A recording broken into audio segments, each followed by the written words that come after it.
Hello everyone, welcome to the weekly Purple Penny coin news video. My name's Mark.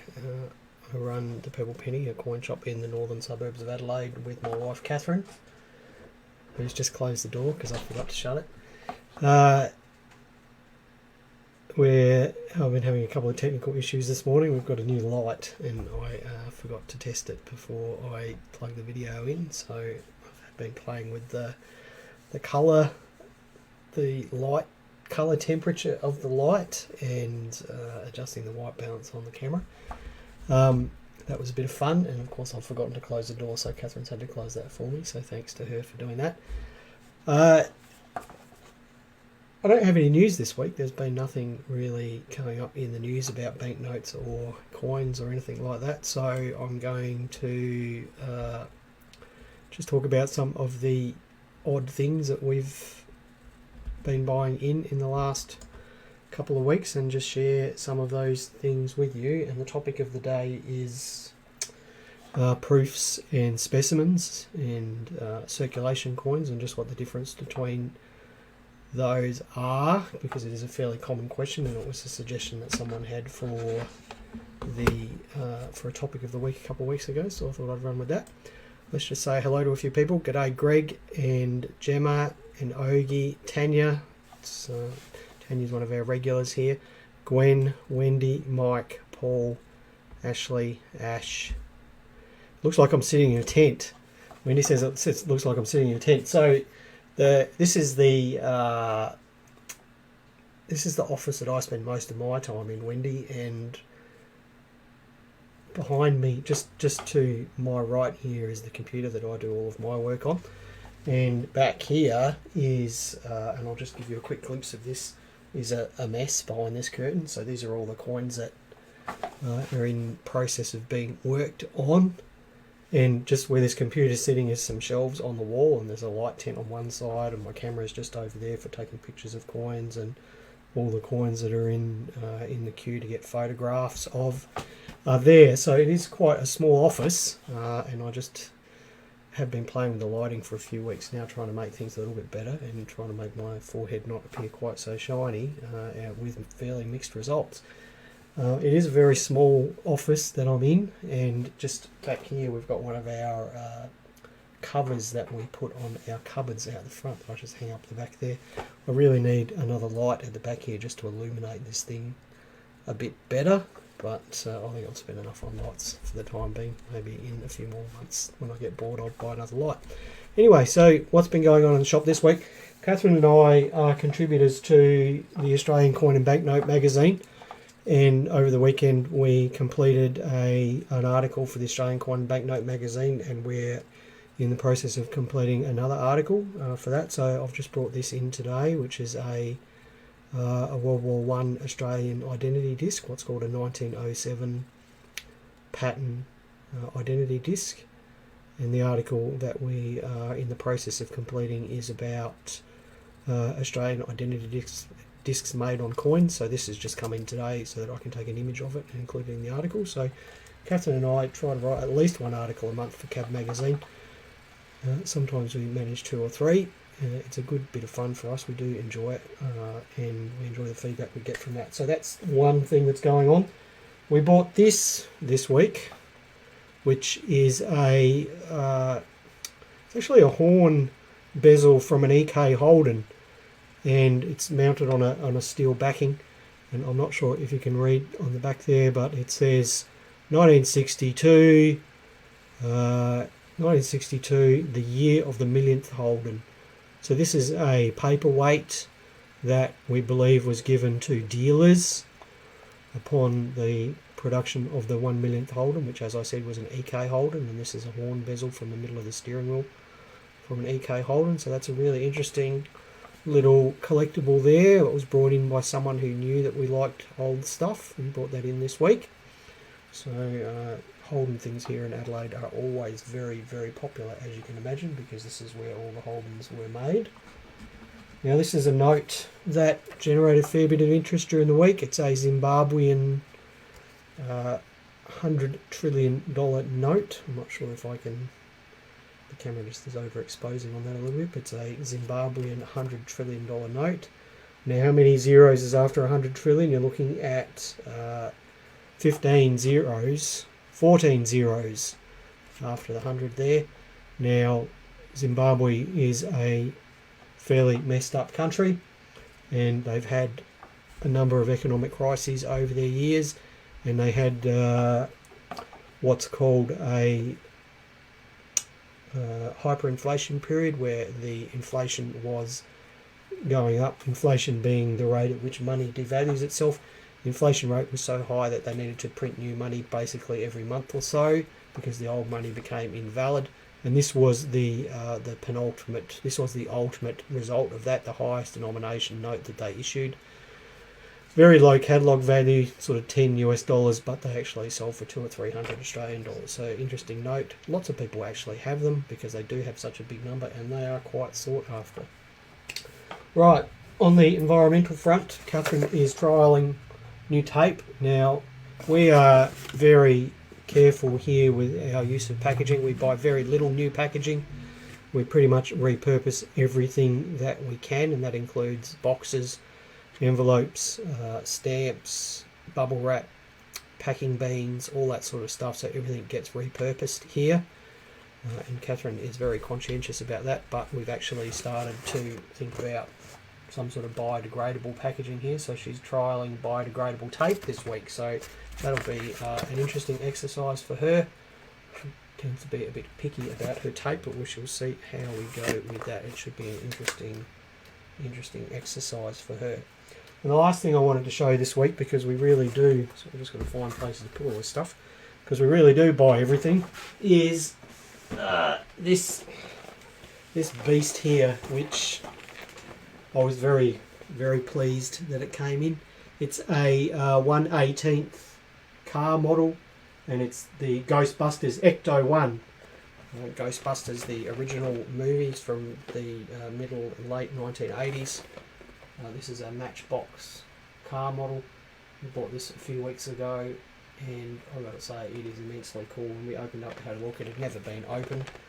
Very sought after thing, worth a few $100s, and I don't know what we're going to do with it, but at the moment it is sitting out the back in pride of place while we have a look at it. So, right, let's have a look if anyone else has said anything here. Hey Patrick.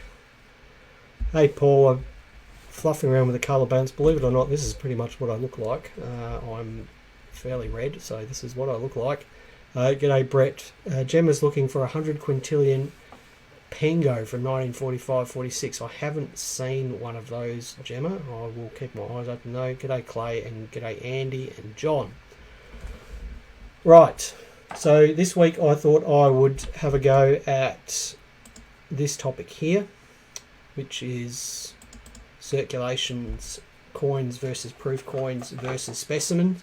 Now, the definitions of what these are has changed over the years, and we'll consider what they are in two phases. Now, initially at least, a circulation coin was a coin made with normal production presses, with no particular care given to the production on normal blanks that weren't hand selected or anything like that. So that's what a circulation coin is, or was. And think about that. It's just a coin really that was intended to be spent for commerce. That's what a circulation coin was. A proof was a coin that was made differently. It was made with specially prepared dies and specially prepared blanks, and was often struck multiple times. Now, proofs were made for a number of reasons back in the day. They weren't initially made for collectors. They were made perhaps as production samples or samples for record that was stored, or perhaps just given to government officials, or for fairly special purposes. And often that would mean that the dies were polished, the blanks were hand selected and polished, and the coin would be struck multiple times to ensure that the features were fully struck up. And then the third one there is a specimen. Now, realistically, there's not a lot of difference between a specimen and a proof. I think the way that I think of a specimen is created to show off the quality of the coin and the design. And, you know, perhaps it might have been the first couple struck of a particular design and it was sent around for approval by officials.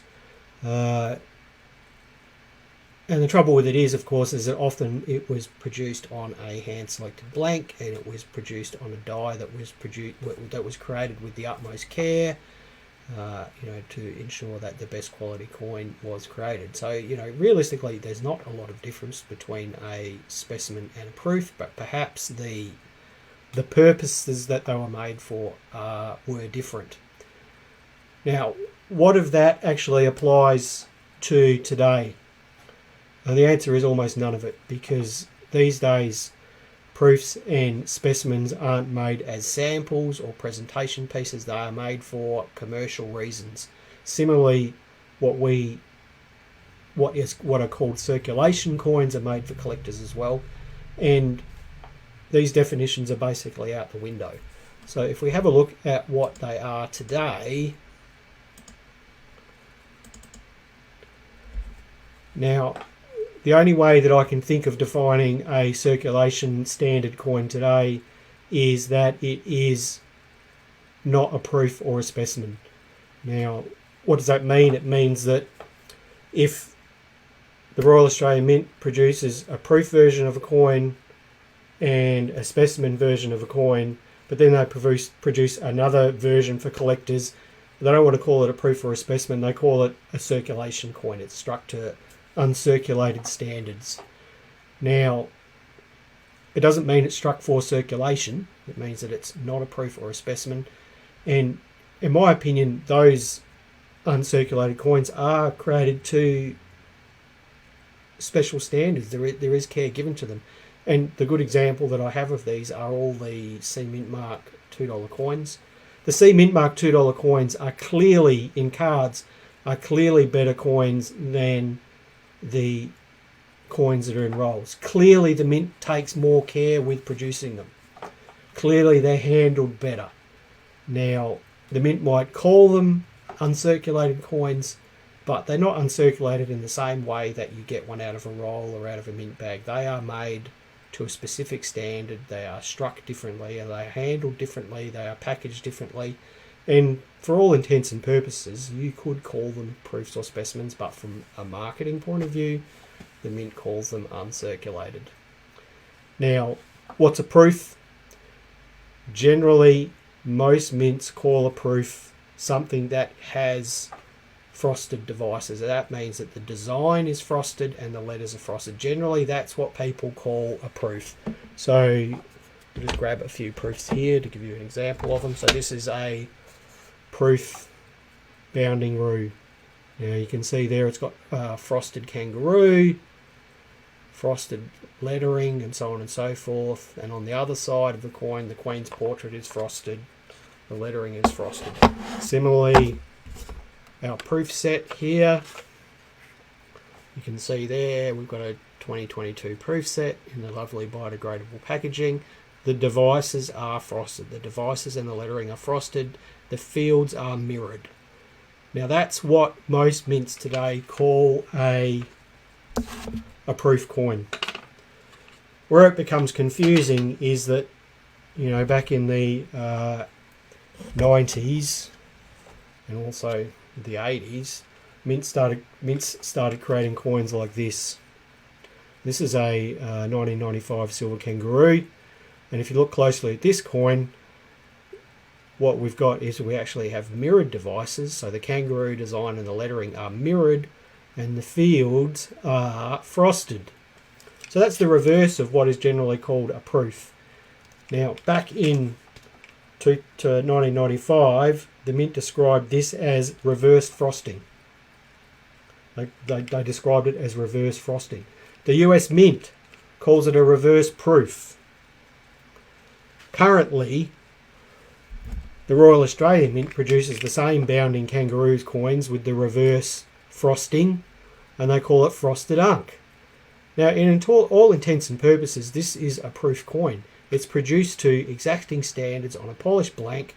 It has polished devices, but from a marketing point of view, the Mint chooses to call this coin a frosted unk and this coin a proof.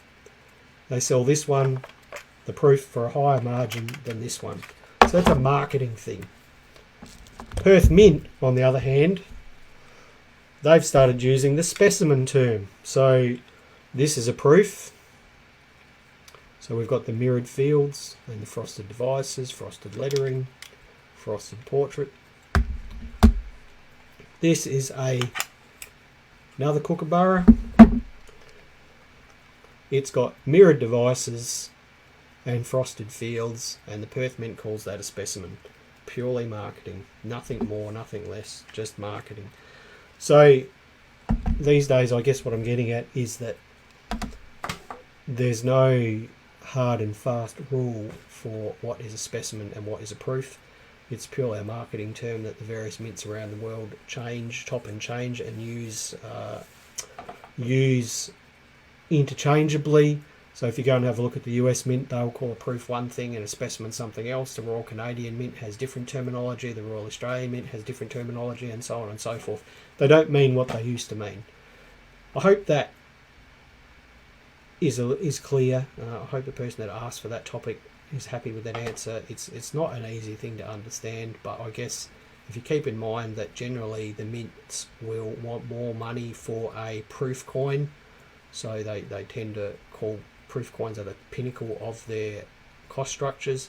Then you've got specimens somewhere below that, and then for the base products they tend to call them uncirculated. So again, this coin here, for all intents and purposes, it's a proof. It's on a polished blank, and it's beautifully struck up, beautiful designs, but the Royal Australian Mint calls it an uncirculated standard coin. Now clearly that is better than a coin that gets put into circulation. Anyway, it's a bit unfortunate that that's happened, but that's what they do. Right, that's the topic for the day. We'll just have a look at some questions here. Gem